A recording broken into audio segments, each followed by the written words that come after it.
Firetail was overhated. When you ask the question in the anime community what anime series they think is bad or which anime they think is the worst, Firetail is going to be one of the few most common answers.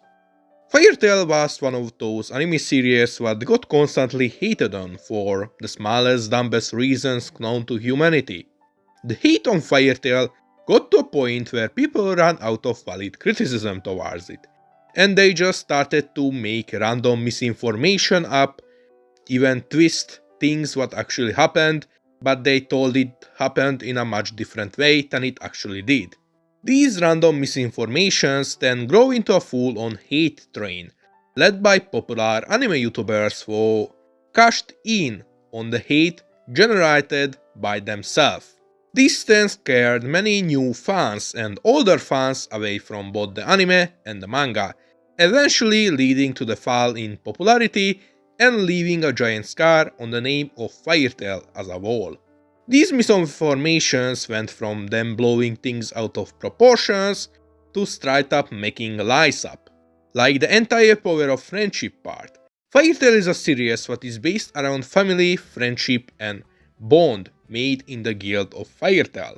Of course it has lots of friendship talk because it was meant to be like that. But then people started to twist this and started to blow it out of proportion way more than it was actually even present in the manga and in the story involved. The amount of friendship talk and power of friendship in Firetail is equal to any other anime and manga in the same genre, like One Piece. But you didn't see people back in the days complain about the Nakama talk in One Piece. Why? Because nobody blew it out of proportions. In fact, most of the people who blow Firetail power of friendship out of proportions were heavily One Piece fans themselves. Most of them were One Piece content creators. Of course they are not going to slander their favorite manga, but this also points out a hypocrisy in the anime fandom, especially back in the days. Power of friendship was just as much present in all of the other large shonen series like it was in Firetail, but people specifically picked on Firetail because it was popular to do so without actually thinking twice. This even reached a point where scenes with perfectly logical explanation behind them got labeled as power of friendship moments, like the scene where Natsu goes Dragon Force the first time. It didn't matter that Natsu ate the crystal in front of us, what caused him to power up. People still labeled the scene as a power of friendship moment, fully ignoring the entire context of the scene and everything what led to it. And even when characters stand up after they've been totally pounded to the ground, they didn't stand up because their friends were there. They stand up because they didn't give up. They kept fighting because that's how shonen works. If the characters gave up after the first beating, it's going to be boring. The friendship talk was just an extra to show how dedicated the characters really are to win the fight. Zoro was absolutely nearly destroyed by this guy on this motorcycle, but he didn't give up, he stand up back and fight. But power of friendship wasn't the only thing blown out of proportions, but Aspulse as well. If you don't know what Aspulse is, it's a term used to describe when a character pulls out a move or a power up out of thin air, out of nothing. He just decided that he can do that. Aspulse, the same way as power of friendship, exists in every single anime and manga. And compared to people complaining about it, it's actually an important tool for character progression, in terms of power and so on. But when it comes to Firetail, people started to classify scenes as Aspulse despite having been foreshadowed or shown beforehand that they can do it. One of the instances is Natsu's Lightning Dragon mode.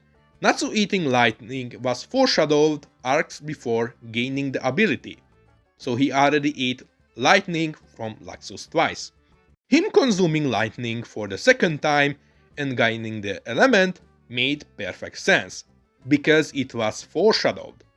And then this established that Dragon Slayers can gain more than one element, opening the gates for more perfectly explained power-ups, like the Iron Shadow Dragon, Red Lightning, White Shadow Dragon and Black Shadow Dragon and blah blah blah. But people still called these ass pulls despite it being a well-established concept in the story. We know they can do it. Then why is it an ass pull if they do it? Makes no sense. Same goes with Erza. It was stated that she got lots of armors. Her entire magic and fighting style is based around bringing out armors and weapons with special abilities. Then why is it surprising if she pulls out one of her armors we didn't saw before, from the hundreds of armors she was stated to have? Of course there are ass pulls in Fairy Tail. There are ass pulls in every single anime and manga with no expectation. Even outside of manga there are ass pulls in books, fantasy novels and so on. But vast majority of the scenes labeled as ass pulls in Fairy Tail are perfectly explained and established power-ups and abilities. So calling a Dragon Slayer unlocking a new element an ass pull would be equal with calling Luffy's new gears ass pulls, even though it was well established that he can unlock new gears. So it's the same thing, we know that Luffy can do that, and we know that Dragon Slayers can do that. So it's not an ass pull because it was already well established that they can do that. There was also the argument what people used to hate on Fairy Tail that there was no death in Fairy Tail. But also is just blatantly a lie. Fairy Tail had more than 100 deaths, probably even more at least with 100 Year Quest, with lots of important characters in them dying, like Igneel or Irene or all the other dragons. In fact, compared to chapter numbers, Fairy Tail had more deaths than giants like One Piece. So compared to One Piece, Fairy Tail already had much more deaths. But back in the days you didn't hear people complaining about deaths not being present that much in One Piece. But you heard people talk about Fairy Tail, when there was more deaths in Fairy Tail than in One Piece, with both of them killing off pretty much major side characters. Of course, you can't expect both series to kill off main characters, that's just dumb. Like most shonens and most stories on overall don't do that, because they are main characters and main characters are needed to push the story forward, while side characters are disposable, so using them, building up something emotional about them and killing them off is much smarter. And that's exactly what most shonen series do, including Fairy Tail. But not just these two got blown out of proportions. One of the common misconceptions were also heavily used to degrade Fairy Tail and hate on Fairy Tail, and that was Natsu's goals. People believe that the story of Fairy Tail is going to be about Natsu searching for Igneel, but the reality was that the story was never about Natsu, it was always about Fairy Tail. The entire story is named after the guild. As someone once said, the main character of Fairy Tail is the guild itself. It was probably Naxtakoi, I don't know. And all the members of the guild are the main characters, not just few of them, all of them. The entire story of Fairy Tail was told from the perspective of Fairy Tail Guild and its members. And all the major plot point and plot elements were linked to multiple members from the guild, or the guild as a whole. Erza was linked to Mother of Dragon Slayer magic, Makarov to Mavis, Mavis to Zeref, Zeref to Natsu as well, and Lucy, Lucy to Zeref and the Eclipse Gate, and so on. Most major members from the Guild of Fairy Tail were somehow linked to major plot elements from the story of Fairy Tail. The story never was about Natsu alone, the story of Fairy Tail was always about the struggle of the Guild of Fairy Tail and its members. But I guess when people heard Natsu talk about Igneel, they made the conclusion that it's going to be Natsu's equivalent of becoming the Pirate King or the Hokage. They thought it's going to be a driving plot element of the story, when in reality it was just a side plot element, part of a greater picture. Of course there are many things that got blown out of proportions in Fairy Tail, like fanservice, but I don't really want to talk about fanservice and address it in fully, maybe in a separate video, since the entire discussion around fanservice is really dumb. If you want to see me talk about in about fanservice in one of my future videos, then I don't know, subscribe and like the video. And make sure you let me know in the comment section, because if you don't say that you want to see me talk about it, then I probably will not talk about it. I will just talk about something else.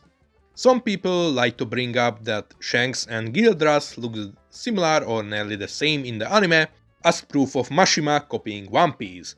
But the reality is that the two characters are different in the manga, and it was just a simple anime design choice, what Mashima had no power over.